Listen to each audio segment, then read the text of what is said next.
Atualmente, me estou gewoon werk na mi dono de trabalho, me está sempre, da RCN. Me está fazendo agora aqui opdracht para o governo de Santo Estácias, como consejero de Colégio Executivo em Nanang, junto com minha ex-colega Angélica Cecília, e me está fazendo outra tarefa também para o departamento de SATUI. A intenção de nós está trabalhando junto com está trabalhando junto com um grupo para a possibilidade para que é problema não de mais agudo como ter de solução, então pensando também que solução concreto nós lo podemos com ele. Então não tem intenção se para vir com um partido político que não pode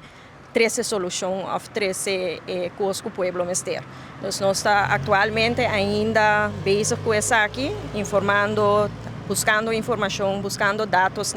compilando rapport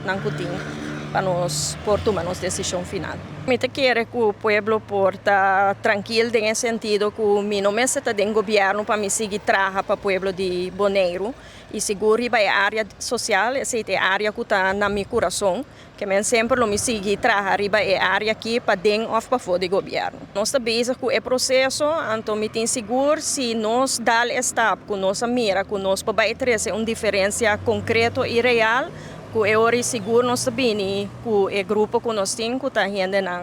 novo.